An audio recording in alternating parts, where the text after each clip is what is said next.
Halo Sobat Spooky, selamat datang di channel MN Files. Sebagian besar dari sobat pasti sudah tahu dengan kisah KKN di Desa Penari atau bahkan mungkin sudah menonton filmnya. Berawal dari sebuah thread di Twitter, kisah ini mampu menarik minat pecinta film horor.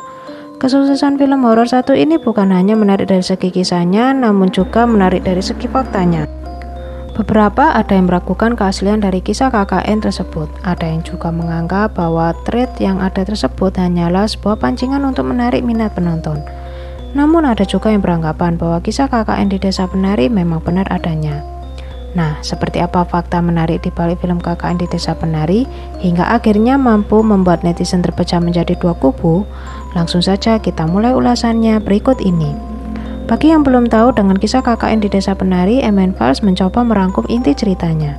Dari judulnya saja, kalian pasti sudah paham kalau peran yang ada dalam kisah horor ini adalah mahasiswa. Lebih tepatnya mahasiswa yang tengah menempuh program kuliah kerja nyata atau KKN, yang mana proyek tersebut dikerjakan di sebuah desa. Namun desa tersebut ternyata bukanlah seperti desa pada umumnya. Desa itu ternyata punya cerita mistis yang tersembunyi. Salah satunya penampakan wanita penari yang diiringi gamelan. Para mahasiswa itu kemudian mengalami kejadian mistis yang bahkan hingga merenggut nyawa. Kisah ini berasal dari sebuah thread di Twitter dengan nama akun Simpleman yang dipublikasikan di tahun 2019. Banyak orang yang mempertanyakan di mana sebenarnya lokasi Desa Penari itu, dari kampus mana para mahasiswa itu berasal, dan yang pastinya keaslian dari cerita tersebut. Bahkan sampai ada sebuah akun bernama Tim Pencari Fakta KKN di Desa Penari yang berusaha menguak lebih dalam siapa saja mahasiswa yang dimaksud dalam cerita tersebut, termasuk lokasi yang disamarkan oleh si penulis. Karena kehebohan inilah seorang sutradara kenamaan Awi Suryadi tertarik untuk mengangkatnya ke dalam sebuah film. For your information, bukan hanya kisah KKN di Desa Penari yang mampu menarik pecinta kisah horor, namun ada beberapa karya Simpleman yang juga menarik untuk disimak seperti Sewu Dino, Janur Ireng, dan Ranjat Kembang. Lalu fakta menarik apa yang terjadi selama penggarapan film ini dan apa saja tanggapan yang muncul setelah film ini dirilis? Langsung saja let's check to the list. Pernyataan pemain figuran tuai sorotan. Pemain figuran bernama Supardo mengaku belum sempat menonton film yang proses syutingnya dilakukan di dusunnya tersebut. Supardo ingin MD Pictures memberikan fasilitas bagi masyarakat yang ada di dusunnya untuk bisa menyaksikan film ini di bioskop. Lantaran banyak warga yang turut membantu dalam syuting penasaran dengan bagaimana hasil film ini. Selain itu, Supardo juga mengungkapkan banyak warga di Padukuhan Luweng, Gunung Kidul yang tak mengerti cara menonton di bioskop. Sehingga harapannya selain dibantu penyediaan fasilitas untuk menonton, nantinya akan ada pengangkatan ekonomi terutama terkait dengan perbaikan jalan dan berdirinya balai dusun agar warga bisa lebih sejahtera. Tak lama usai unggahan di Twitter tersebut menjadi perbincangan, sang sutradara yaitu Awi Suryadi menanggapi dengan jawaban sedang diproses.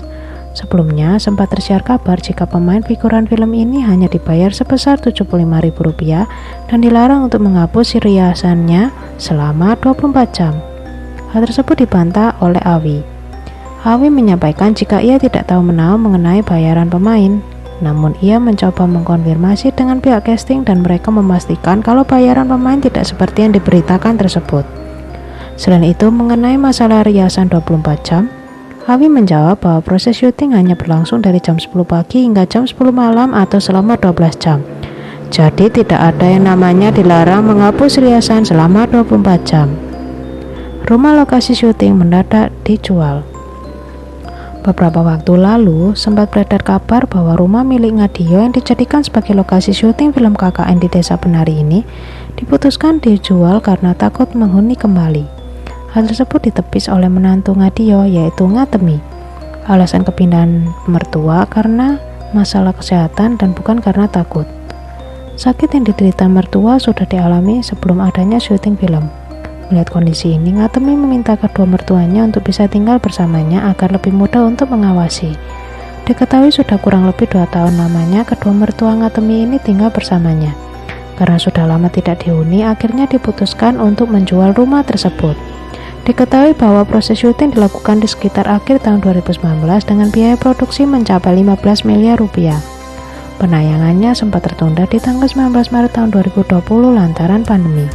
Namun kemudian berhasil rilis di tanggal 30 April tahun 2022 dengan sudah ditonton lebih dari 7 juta orang, mengalahkan film Doctor Strange yang rilis di waktu yang hampir bersamaan serta mengalahkan rekor penonton film Pengabdi Setan.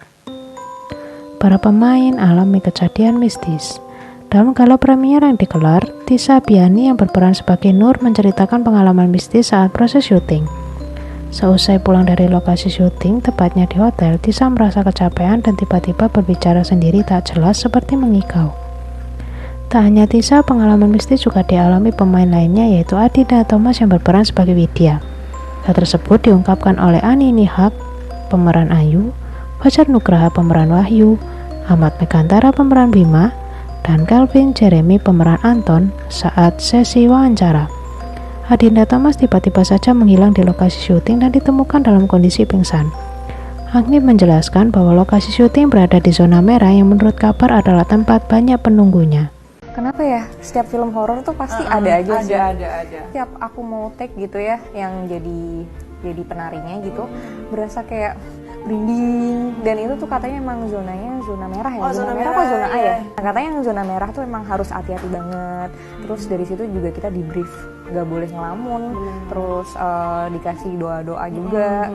Terus dijagain juga sama telco. Pokoknya benar-benar setiap anak tuh satu, karena emang nggak bisa ngelamun lagi. Kalau ngelamun dikit aja pasti ada yang kesurupan. Yang aku tahu pasti memang si hutan itu dekat dengan zona merah, yang artinya zona merahnya itu tempat buang jin. Sedangkan Fajar bercerita tentang Adinda yang bengong saat dirinya tengah beristirahat. Saat akan kembali untuk take, tiba-tiba saja Adinda bersandar di pohon dan baru saja berjalan menuju set, Adinda jatuh pingsan. Penyesalan sang penulis. Selain masih timbul pertanyaan tentang di mana sebenarnya lokasi Desa Penari dan siapa sebenarnya penulis Simple Man, ternyata muncul sebuah fakta dari si penulis.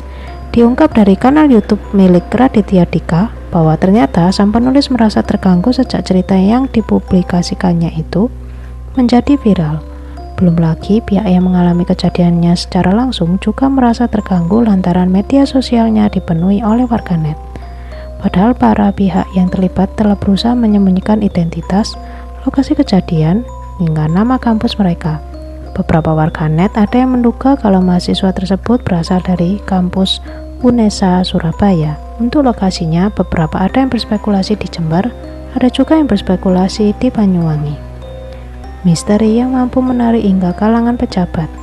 Masih berkaitan dengan mengungkap keberadaan dan fakta sesungguhnya dari kisah KKN di Desa Penari, Menteri BUMN yaitu Erick Thohir kemudian turut mencari tahu terkait hal tersebut. Ia pun bertemu dengan Sudirman, pengelola dan penjaga Rowo Bayu, di mana Rowo Bayu diduga sebagai lokasi pemandian yang diceritakan dalam kisah KKN ini. Dalam wawancara tersebut, Sudirman mengungkapkan bahwa tahun 2008 ada 6 mahasiswa asal Surabaya yang KKN di Banyuwangi. Perjalanan KKN yang dikisahkan oleh Sudirman ini hampir serupa dengan yang ada dalam thread Simple Man. Namun beberapa netizen ada yang meragukan dengan pernyataan Sudirman ini.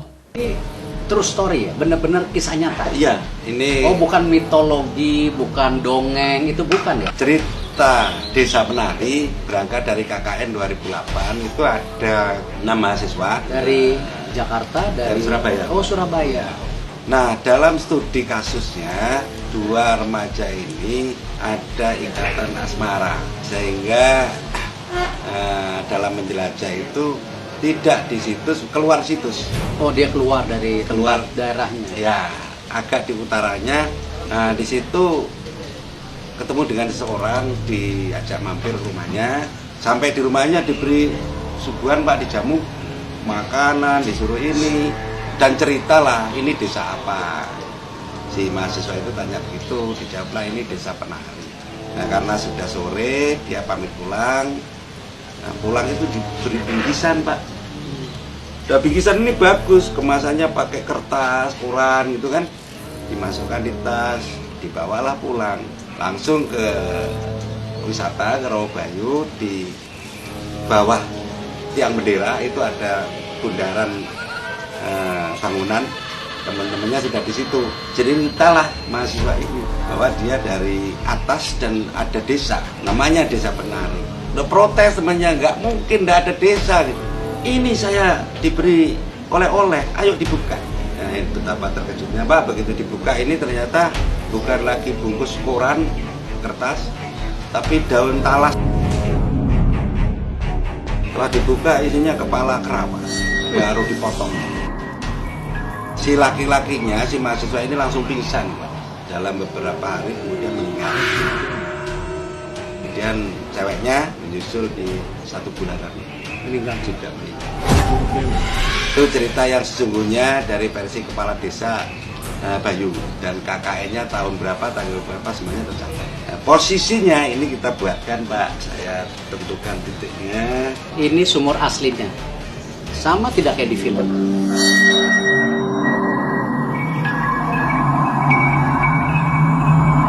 Saya sudah datang ke Banyuwangi 2 kali. Ya. Berarti ada ketiga nanti Siap. untuk melihat Alhamdulillah. desa wisata. Tapi ke desa penari siang-siang aja. Malam nggak apa-apa Pak. Siang-siang aja. Kita kawal loh. Ya, nanti ada yang tertinggal, saya takut.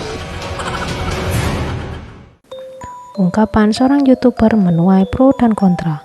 Usai video wawancara antara Erick Thohir dengan Sudirman tersebar di dunia maya, statement seorang YouTuber yang terkenal dengan konten pembahasan kasus kriminal dan horor yaitu Nessie Judge menjadi perbincangan warganet. Mengapa tidak? Sebelumnya diketahui bahwa sebuah akun sosial media mengambil potongan podcast Boris Bokir bersama Nessie yang tengah membahas mengenai film KKN di Desa Penari. Sepenggal cuplikan podcast itu menunjukkan bahwa Nessie seperti melakukan keaslian cerita KKN di Desa Penari. Nessie membandingkannya dengan novel dan film Dilan karya Pidibak yang punya jejak asli di dunia nyata, mulai dari lokasi sekolah hingga karakter dalam cerita. Akan tetapi berbeda dengan cerita KKN ini, menurut Nessie saat ada kejadian yang menewaskan 2 mahasiswa seharusnya sudah menjadi perbincangan yang ramai di kampus. Meski begitu, ia tetap mengakui cerita KKN ini sangat bagus.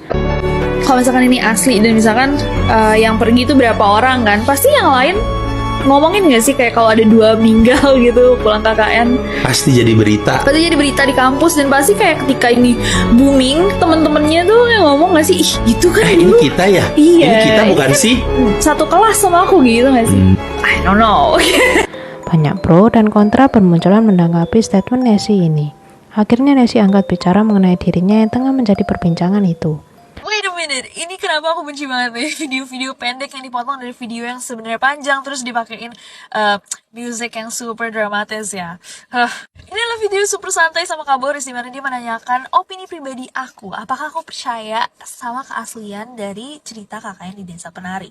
Sama kalau misalkan dia menanyakan aku apakah aku percaya sama Putri Duyung atau alien, ya aku menjawab dari apa yang aku tahu dan apa yang aku pikirkan, dan aku lempar lagi kayak ini sebagai diskusi. Bukannya nanti kalau misalkan kayak gini jadinya kayak gini ya. Dan kalau diskusi begitu ada yang bilang loh tapi Nessie sebenarnya ini dan itu lebih masuk akal, ya aku terima. But it doesn't even matter. Kenapa aku gak pernah ngomongin ini sebelumnya juga? Karena aku penikmat horor dan aku gak terlalu peduli mau cerita asli atau enggak, asal it's enjoyable. Dan kakaknya di Desa Penari ditulis dengan sangat baik oleh Simple Man, dibuat film juga bagus banget, so I think you should watch it. Sedangkan dari penulis Simple Man turut buka suara mengenai statement Nessie.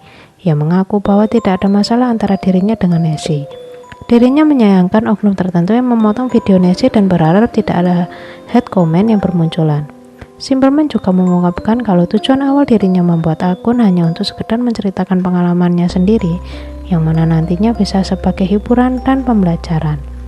Sedangkan Awi Suryadi selaku sutradara turut menanggapi wawancara Erick Thohir bersama Sudirman. Ia mengungkapkan bahwa lokasi yang disebutkan dalam wawancara tersebut bukanlah lokasi yang diperolehnya dari Simple Man. Meski begitu, Awi tidak tahu pasti mana yang benar dan tidak. Namun sebagai seorang penggarap film, ia menegaskan bahwa dirinya harus bisa mempercayai narasumbernya. Nah, bagaimana tanggapan sobat mengenai kisah di balik KKN Desa Penari? Di mana sebenarnya lokasinya dan dari mana para mahasiswa tersebut berasal? Apakah sobat meyakini bahwa thread dari Simple Man ini adalah cerita nyata atau hanya skrip semata? Lalu, bagi yang sudah membaca lengkap thread maupun menyaksikan filmnya, hal pembelajaran apa yang sudah sobat dapatkan? Tuliskan tanggapan sobat mengenai pertanyaan-pertanyaan berikut ini di kolom komentar. Sekian kisah misteri kali ini, jangan lupa untuk like, share, dan subscribe. Terima kasih dan sampai jumpa di video selanjutnya.